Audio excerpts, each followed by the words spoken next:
Please can you remind me, if you'll be so kind, staring out into space, asking God to hear my case, trying to think of all things past. How long will my memory last? But purple angel, purple angel, purple angel. Well, hi, everyone, and welcome to Alzheimer Speaks Radio. This is your host and founder of Alzheimer Speaks, Lori LeBay. For those of you that are new to our show, I'll just give you a little introduction to who we are and what we're about. Basically, Alzheimer Speaks is an advocacy-based company providing multiple platforms to shift our dementia care culture from crisis to comfort worldwide. We believe that by joining forces and sharing knowledge and just having these everyday conversations about life with dementia, that we're going to be able to remove the stigmas and empower people to live well with the disease, both those diagnosed and their family and loved ones caring for them.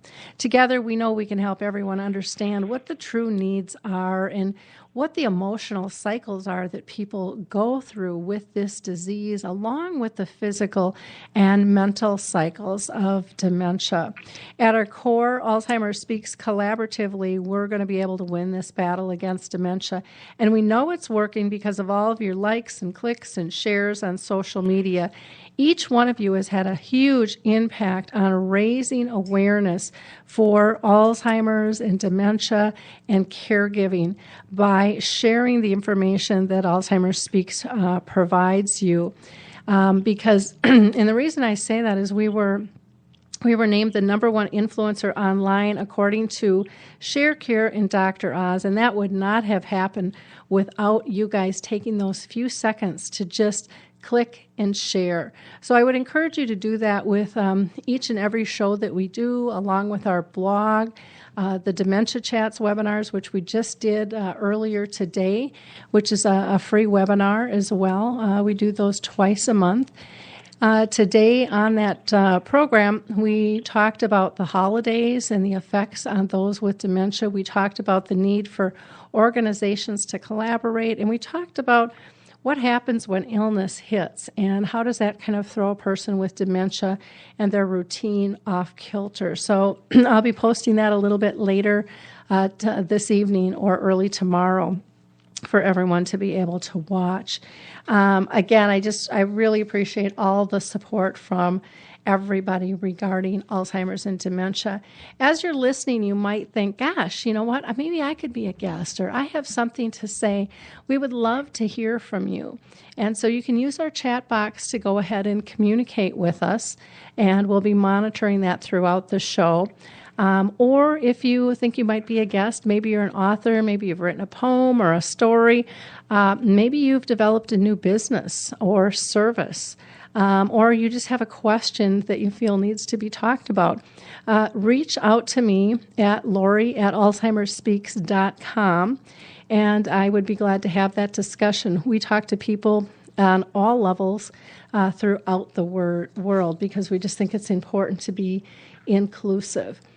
Now, here at the Alive and Social studio, I just want to give a shout out before we begin to a couple of my cohorts here.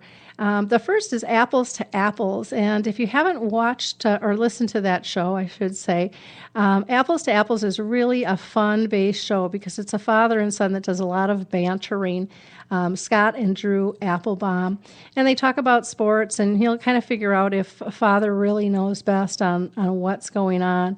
The shows are typically Monday at 2:30, so check them out.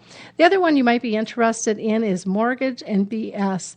There you're going to find out from local mortgage expert Tom Smith and radio personality BT. We'll discuss mortgages on the whole, and then kind of just what's going on. What can you leverage and use to the best of your ability to live well? And their show is on Thursdays at 4:00, so you might want to check them out. Let me go ahead and introduce our guest here today. I'm very excited to have Christine Grote with us. She earned her chemical engineering degree back in '79 and worked on product development for several years before she became a full-time homemaker, raising 3 sons and a daughter. But in '99, Christine returned to school, and she earned her bachelor's degree in English with a minor in written communications. And she is now the author of 2 books, Dancing in Heaven, A Sister's Memoir, and and Where Memories Meet, Reclaiming My Father After Alzheimer's. And the second book that I just mentioned, Where Memories Meet, is what we're really going to talk about today. So welcome to the show, Christine. How are you doing?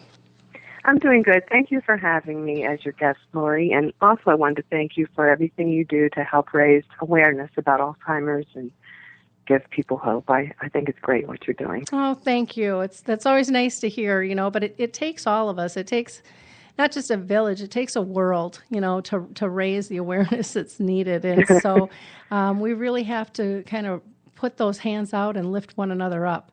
And just assist one another through this process, through this maze of a disease that is, is very little known about it. And so that's what I love when people share their own personal stories.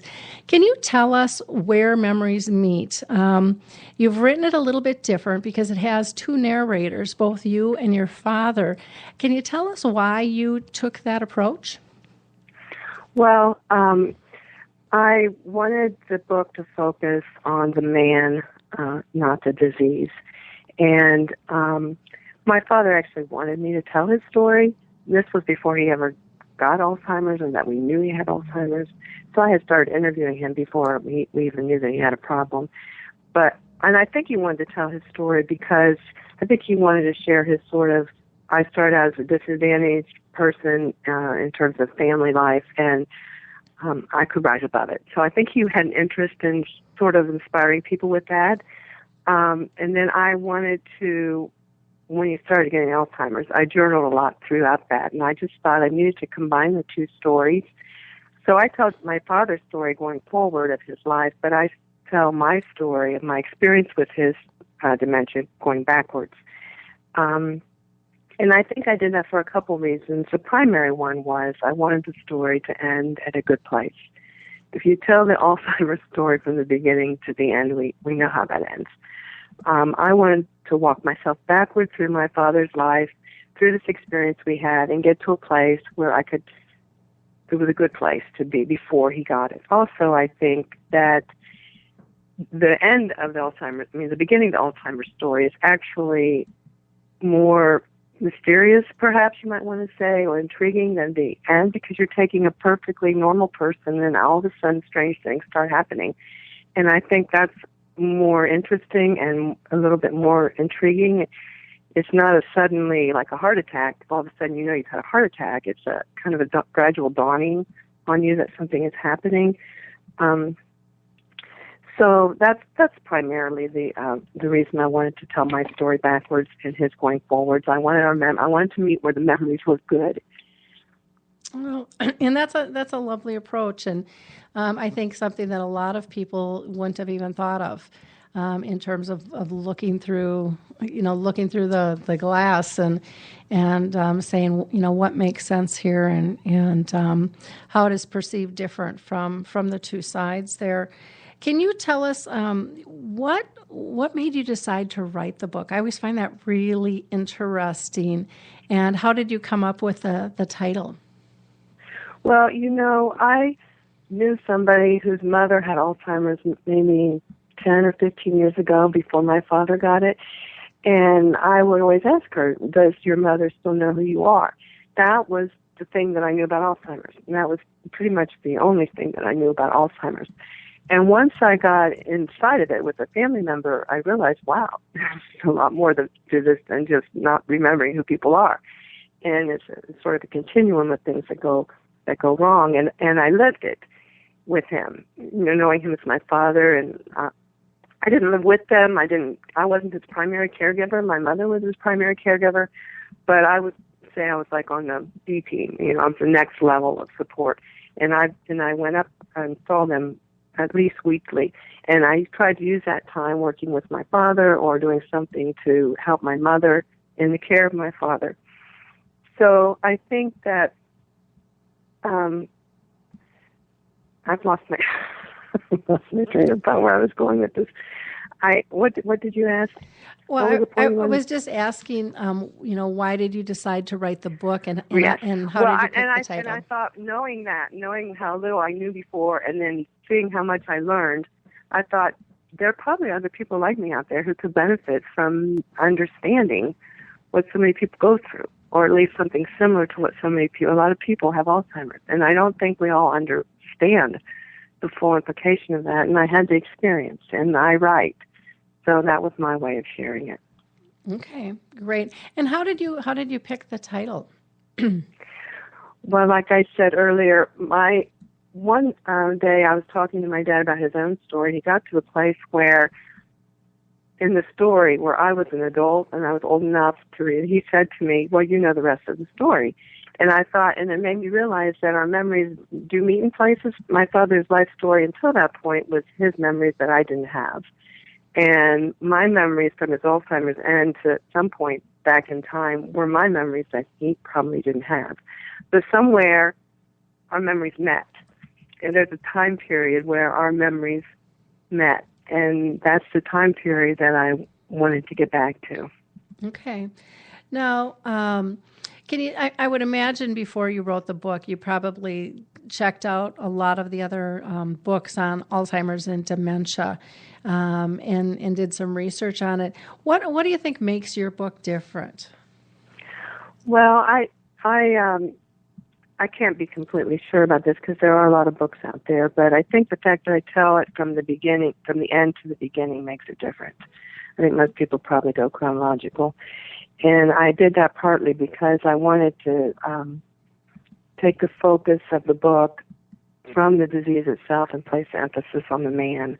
I wanted the reader at the end to remember the man, because I do think it's something that captures our attention and intrigue. When something goes wrong with the brain, I think it's interesting. People wonder about that and are curious about that. But I wanted the book to be more than just about what was going wrong with his brain. I wanted the book to be about, I wanted to raise up the man that this was actually happening to. And I think other people have done that too. But I was just trying to really focus on the man behind the disease. Okay.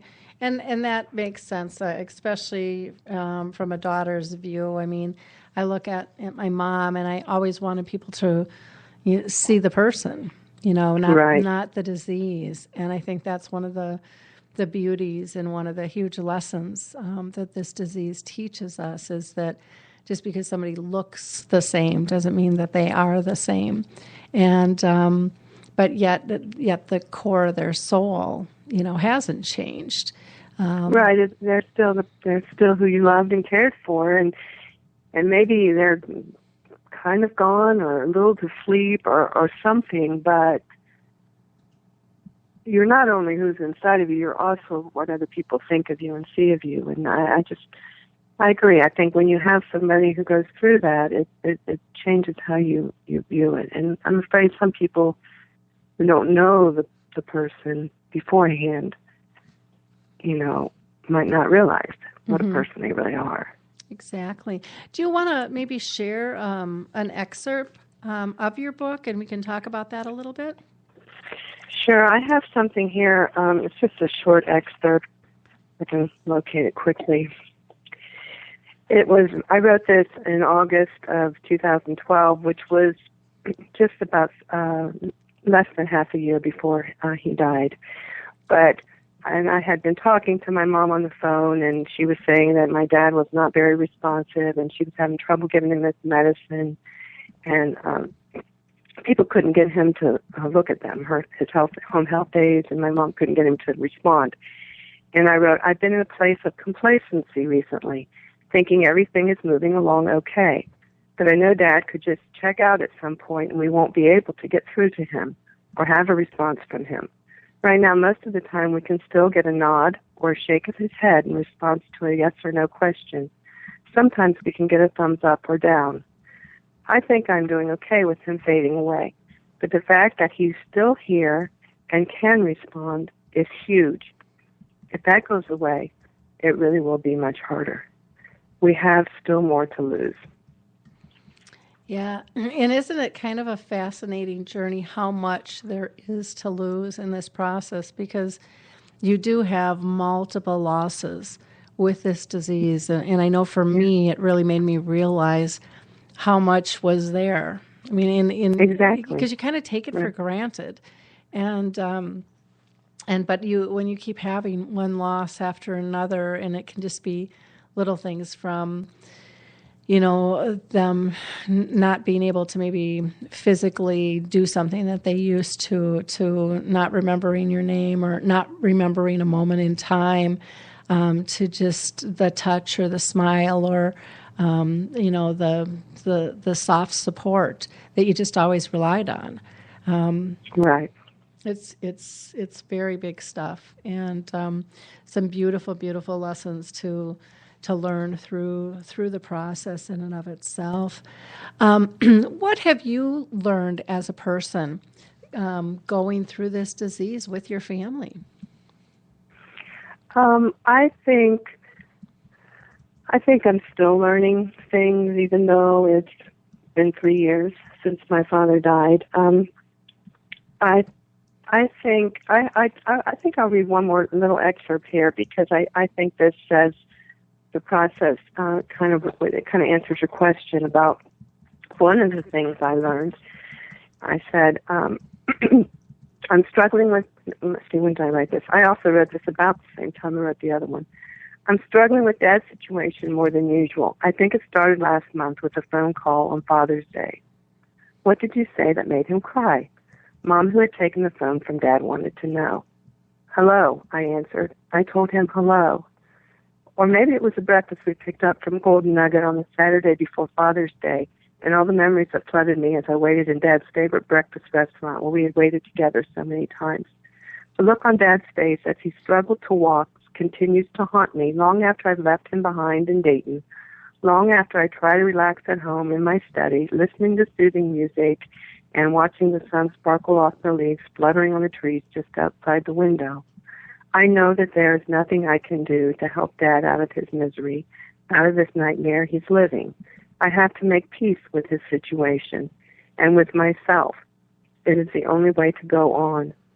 I feel like I am cutting a painful tooth, a kernel of wisdom about to erupt, and I realize that love is what matters. Love is all that matters. Wow. How did you come to find that peacefulness that you mentioned? Well, I don't know that I did. I think the journey for me was up and down. I would have, and in the book, it's interesting because I'll have a place where I'm at peace with it, and then I'll have another place where I'm not. And I just think when things were on a steady keel, I think I was able to get the sense of we're okay, we're doing okay, and then something new would come up. Maybe he couldn't swallow as well, or something new would come up, and that would always upset the apple cart. And so I do think there were a lot of ups and downs with it when you're on an even keel, but the disease is progressive, so you don't stay on an even keel. Mm-hmm. And you go up and down with it. Yeah. Now, as far as family goes, how did your own family adjust to you, caring for your dad and going through this? Because I know sometimes it can take a toll on your own family. Yes. Well, I wasn't. My children are all grown. They're adults. They're on their own family. I do have my husband. He was extremely understanding and supportive. Mm-hmm. And so a lot of times would go up with me. We try to take dinners up sometimes and share those with my parents to give my mom a break and just to provide them some kind of company, entertainment. And he participates in all of that. He's extremely supportive. Oh, that's wonderful. Yeah. Not all spouses are at times. imagine not. During the process. And even, you had mentioned you weren't the primary. It still weighs on your heart and your mind, though. I think quite a bit, or it does most people that I talk to. Sure. It's on there. It's like constantly being under this cloud or in this fog. It's constant.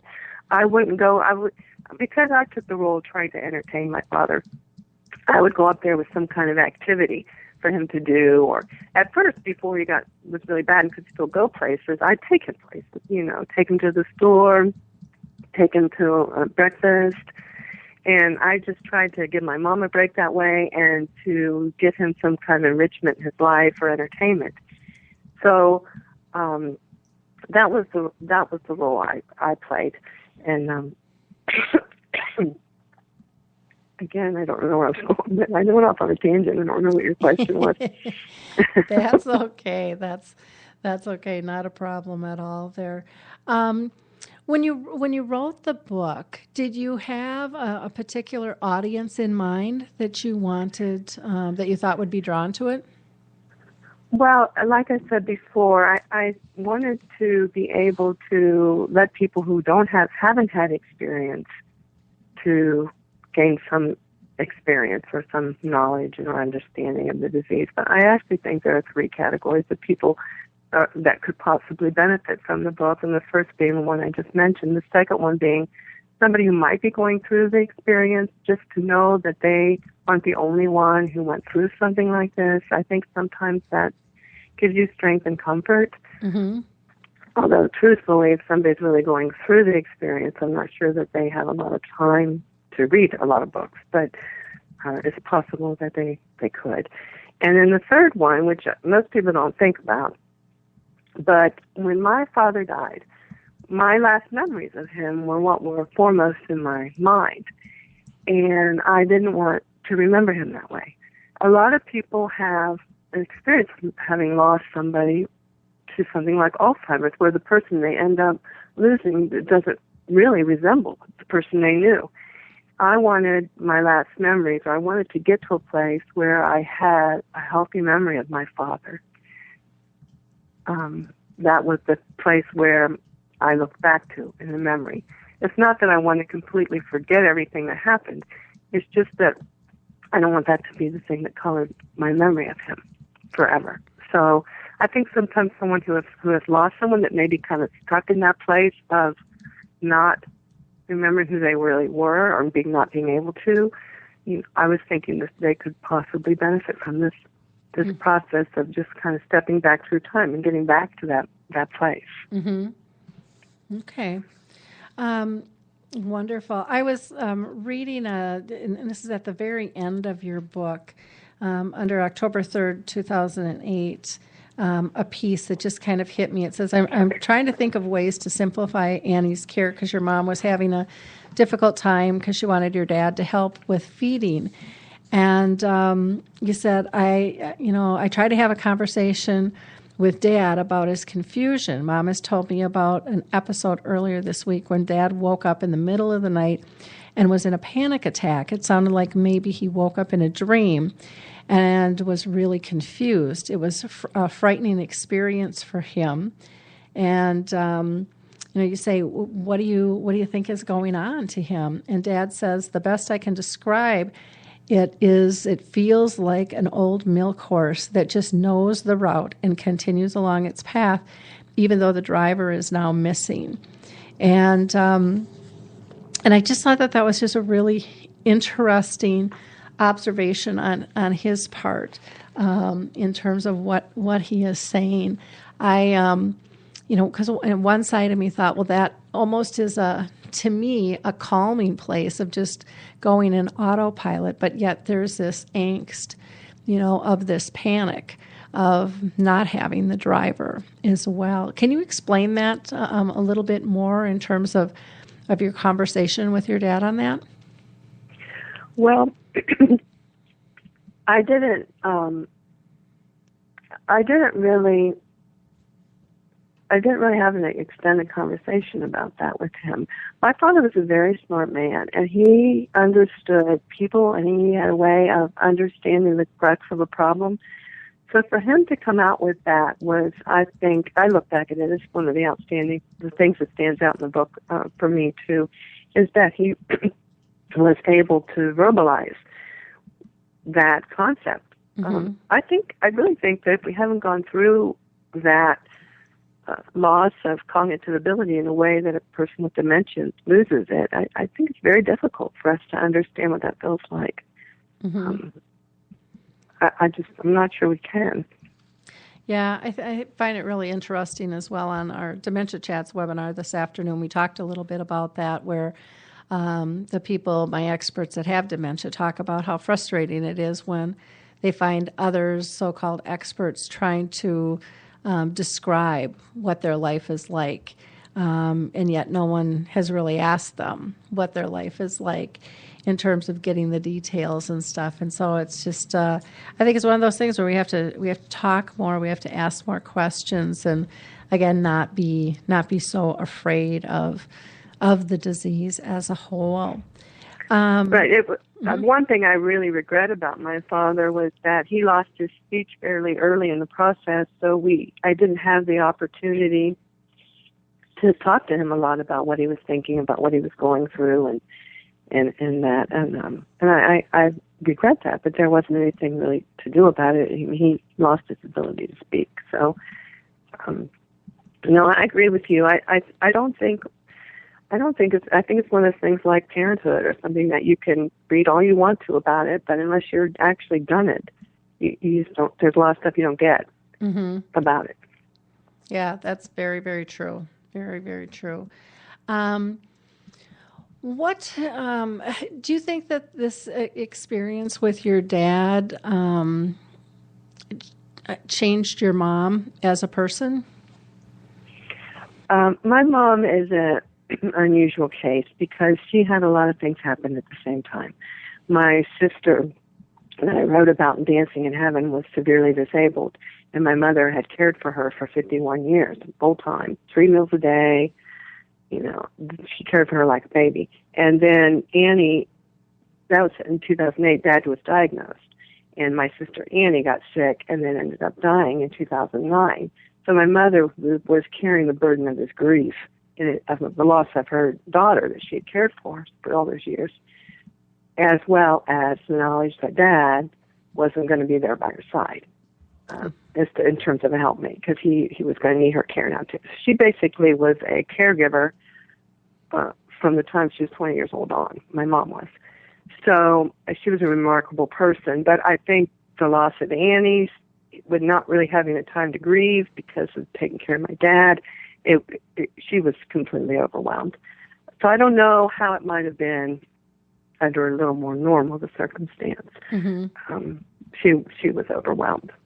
Yeah, and rightfully so. I don't know how anybody couldn't be, carrying that kind of load, because it is important to be able to have time to process our feelings. And, when you're caring for multiple people, usually that's the last thing we think about trying to do is take time for ourselves because others need us. Right.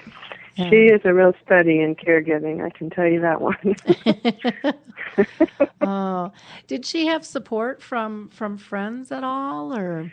She had a lot of friends, and she had us and her kids, and so I mean, she had emotional support, and she was able to talk about things, but she also was determined in not burdening anyone else, and also in not giving up the care, just taking the care of the person.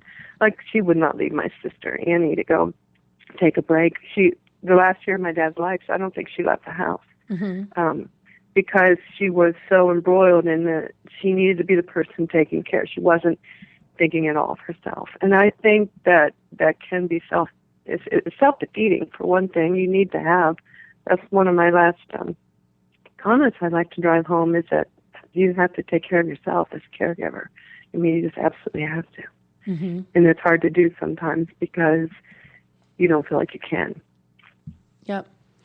Yeah, as a society, we don't really give ourselves permission to care for ourselves and to take that downtime, and it's so critical to our well-being, emotionally, physically, psychologically, the whole 9 yards. And a lot of times we end up just picking up somebody else to care for, because that's who we are at our core.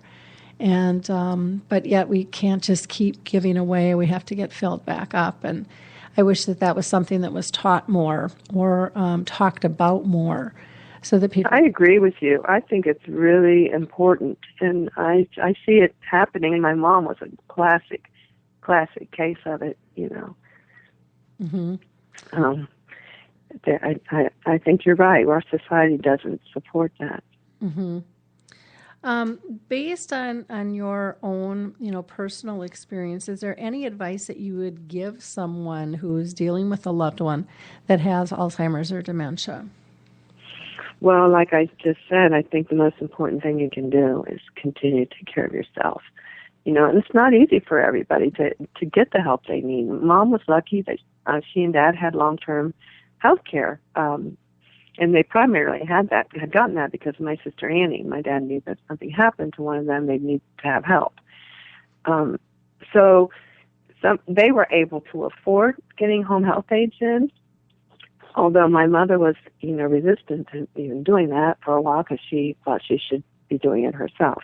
But so I say the number one thing is to take care of yourself, and I know that's easier said than done for some people who may not have the home health care aides or the insurance or the ability, but there are support functions out there if you can find them. And I think you have to take breaks and take care of yourself. The other thing is, and I think this is really, really important, is that to try to celebrate what your loved one can still do. Mm-hmm. Instead of seeing it as a loss, try to see the cup half full. Try to see what's still in the cup. Try to appreciate what they can still do while they can do it, because that will change down the road. Mm-hmm. Definitely. With your book here, do you go out and speak to groups and talk about your experience at all, or? I haven't yet. I've been thinking about it. I have contacted the Alzheimer's Association. I haven't signed up to be a speaker for them yet. I'm still thinking about it.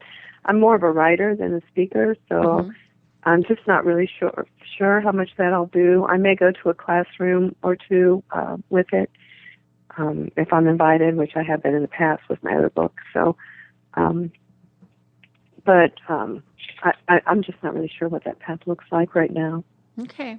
I just thought I'd throw it out there because a lot of people who write books end up kind of getting into the speaking circuit as well.